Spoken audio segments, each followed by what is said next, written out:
My YouTube channel again. I hope आप सब ठीक होंगे।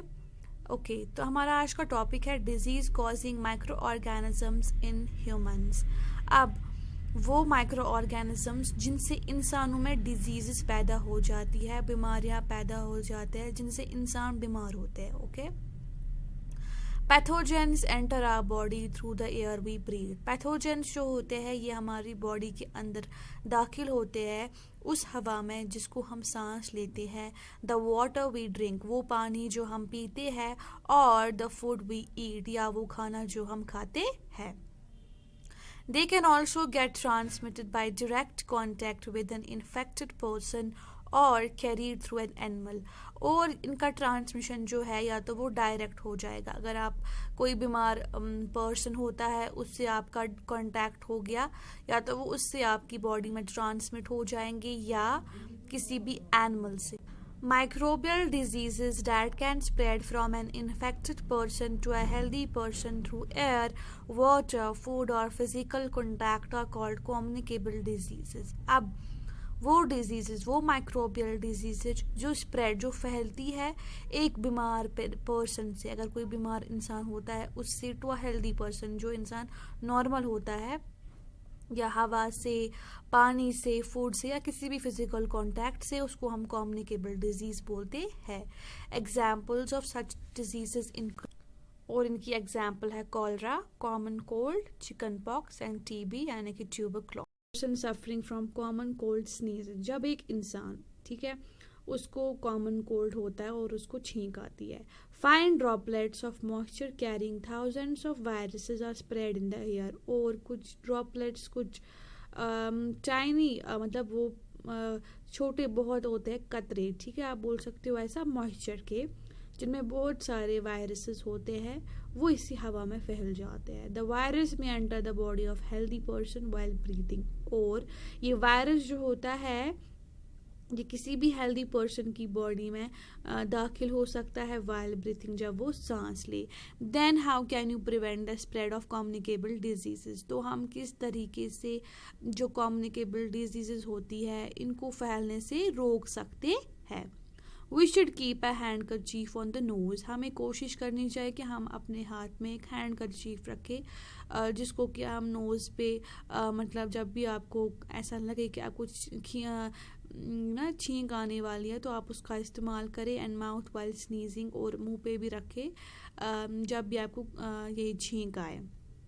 It is better to keep a distance from infected person. और हमें कोशिश करनी चाहिए कि हम दूर रहे उस पर्सन से जिसको इन्फेक्शन हो, इन्फेक्टेड पर्सन हो।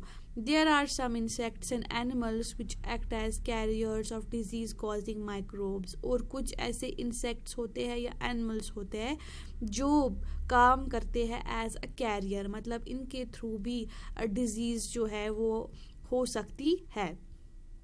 House fly is one such carrier. और उसमें से एक हाउस फ्लाई जो है, मक्खी जो है, वो एक कैरियर बन जाता है। The fly sit on the garbage. Fly जो होते हैं यानी कि ये मक्खियाँ, ये बैठते हैं गार्बेज पे, कूड़े कचरे पे। एंड एनिमल एक्सक्रीटा, और जो एनिमल का एक्सक्रीटा होता है, वेस्ट प्रोडक्ट होता है, उस पे बैठते हैं। Pathogens stick to their bodies. उसके बाद जो पैथोजेंस होते हैं वो इनकी बॉडी को स्टिक करते हैं, मतलब वो इनके साथ अटैच हो जाते हैं। When these flies sit on uncovered food, जब यही मक्खियाँ uncovered, वो खाना जिसको हमने कवर नहीं करा होता है, उस पर बैठ जाते हैं। they may transfer the pathogens, और उस टाइम पे पैथोजन जो है उनका ट्रांसफर होता है। Whosoever eats the contaminated food is likely to get sick। उसके बाद वो contaminated food, मतलब जिसपे अब पैथोजन जो है उसका इन्फेक्शन हो गया है, तो उसको खतरा होता है बीमार होने का। So it is advisable to always keep food covered. इसलिए हमें कोशिश करनी चाहिए कि हम अपना खाना जो है उसको कवर करके रखें। Avoid consuming uncovered items of food. हमें कोशिश करनी चाहिए कि हम वो खाना ना खाएं जो अनकवर्ड हो, जिस पे कवर ना करके हो। Another example of carrier is the female anopheles mosquito. और दूसरी एग्जाम्पल जो है जिससे मतलब डिजीज़ जो है वो ट्रांसफ़र हो सकते हैं उसमें से आप फीमेल एनोफिलीज जिसको हम मॉस्किटो बोलते हैं which carries the parasite of malaria, इसके अंदर जो होता है वो पैरासाइट ऑफ मलेरिया होता है जो एक बीमारी है, डिजीज है। Female aedes mosquito acts as carrier of dengue virus, इसमें से फीमेल एक होती है मतलब वो एड्स मॉस्किटो जिसको बोलते हैं वो एक्ट करता है मतलब उसके थ्रू डेंगू वायरस जो है वो फैलता है। नाउ द क्वेश्चन है कि हम किस तरीके से स्प्रेड, हाँ जी, से फैले मतलब स्प्रेड ना हो, ये सब हम कैसे कंट्रोल करें, हम कैसे मलेरिया डेंगू जो है उसको फैलने का कंट्रोल करें। तो यहाँ पे फीमेल एनोफिली मॉस्किटो जो है उसका बना के है पिक्चर, वो किस तरीके के दिखते हैं। Why does the teacher keep telling us not to let water collect anywhere in the neighbourhood, आप टीचर जो होता है आपका वो हमेशा क्यों बोलता है आपको कि आप जो वाटर है उसको कलेक्ट ना करें कहीं पे भी नेबरहुड में। All mosquitoes breed in water, क्योंकि हर एक मॉस्किटो जो है वो इसी वाटर में जो है वो ब्रीड करता है, मतलब इसी वाटर में वो रहता है, सर्वाइवल इसका इसी में होता है। ब्रीडिंग इसमें मतलब रिप्रोडक्शन भी बोल सकते हैं इसको, वाटर के ही थ्रू होता है, इसी में ये सब कुछ करता है।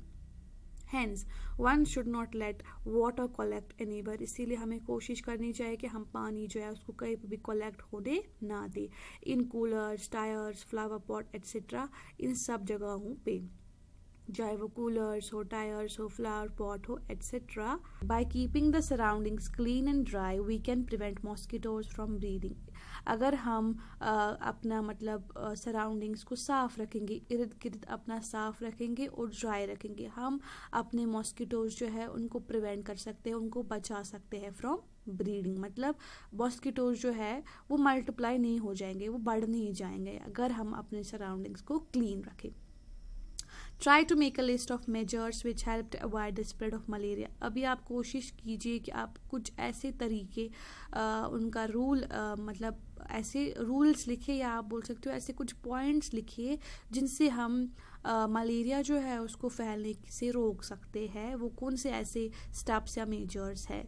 Some of the common diseases affecting humans, their mode of transmission and few general methods of prevention are given in table 1.1, कुछ ऐसे कॉमन डिजीज जो ह्यूमंस को होते हैं या वो किस तरीके से होते हैं, उनका ट्रांसमिशन क्या होता है, किससे फैलते हैं, या हम किस तरीके से उनसे बच सकते हैं, उनका मेथड भी देकर है टेबल 1.1 में। तो विच इज़ दिस, ओके।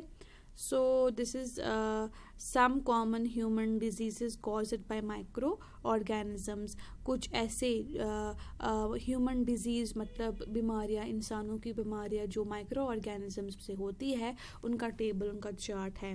तो ह्यूमन डिजीजेस कौन कौन सी है, tuberculosis, we have measles, chicken pox, polio, cholera, typhoid, hepatitis B and malaria and causative microorganism, ये किससे होता है, ट्यूबरक्लोसिस, मीजल, चिकन पॉक्स, पोलियो, ये सब बैक्टीरिया, वायरस से होते हैं सारे, और इनका मोड ऑफ ट्रांसमिशन जो है ये किससे फैलते हैं, एयर से, सेकंड भी एयर से फैलता है, चिकन पॉक्स जो है वो एयर या कांटेक्ट करने से होता है, या पोलियो जो है वो एयर और वाटर से होता है। अब हम कैसे बच सकते हैं उसका कुछ पॉइंट लिख के यहाँ पे वो पढ़ लेते हैं। Keep the patient in complete isolation, हमें कोशिश करनी चाहिए जिस पेशेंट को ऐसा कुछ बीमारियां हो उनको हम अलग रखें, अलग सेपरेट रूम में रखें, दूर रखें।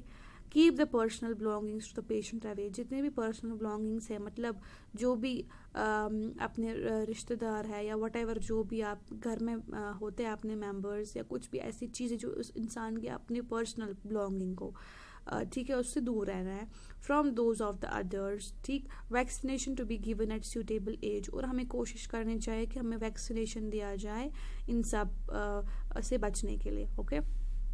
Now we have cholera, typhoid, ये बैक्टीरिया से होते हैं दोनों, एंड इसका ट्रांसमिशन जो है वो है वाटर या फूड या वाटर बोल सकते हैं।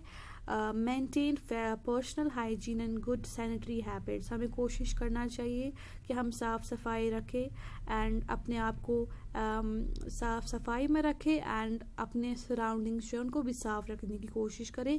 कंज्यूम प्रॉपरली कुक्ड फूड, वो खाना खाए कम्प्लीटली कुक हुआ हो एंड बॉयल्ड ड्रिंकिंग वाटर, और हमें हमेशा कोशिश करनी चाहिए कि हम बॉयल्ड ही पानी पिए, और वैक्सीनेशन करना ज़रूरी है। एंड हेपेटाइटिस बी जो है is caused by virus, mode of transmission इसमें वाटर होता है। And drink boiled drinking water, इसमें आपको सिर्फ गर्म पानी पीना है, बॉयल्ड पानी पीना है, एंड इसका वैक्सीनेशन कराना पड़ता है। Last is malaria which is caused by protozoa, and इसका ट्रांसमिशन होता है मॉस्किटो से। Use mosquito net and repellents, आपको कोशिश करनी चाहिए कि आप मॉस्किटो नेट्स लगाए घर पे। एंड रेपेलेंट्स वो दवाइयाँ होती है जो मार्केट में मिलती है जिससे मस्किटोज जो होते हैं वो दूर रहते हैं आपके घर से। Spray anti insecticide and control breeding of mosquitoes by not slowing water to collect in the surroundings, और हमें कोशिश करनी चाहिए कि हम स्प्रे करें। इंसेक्टिसाइड्स दवाइयाँ आती है जो कीड़े मकोड़ों को मारती है, वो उसका इस्तेमाल करें, वो स्प्रे क्या करे घर पे। और हमें कोशिश क्या करनी है कि हमारे जो घर में पॉट्स हो वगैरह कुछ भी, हमें वाटर जो है उसको कलेक्ट नहीं होने देना है, ताकि जो मॉस्किटोज है वो ब्रीडिंग ना कर पाए, वो मल्टीप्लाई ना हो पाए। So this was enough for today. I hope आपको ये समझ में आया होगा। If you like this video so please do like, comment and share, and do subscribe as well, and please please please please do support. Okay, thank you for watching.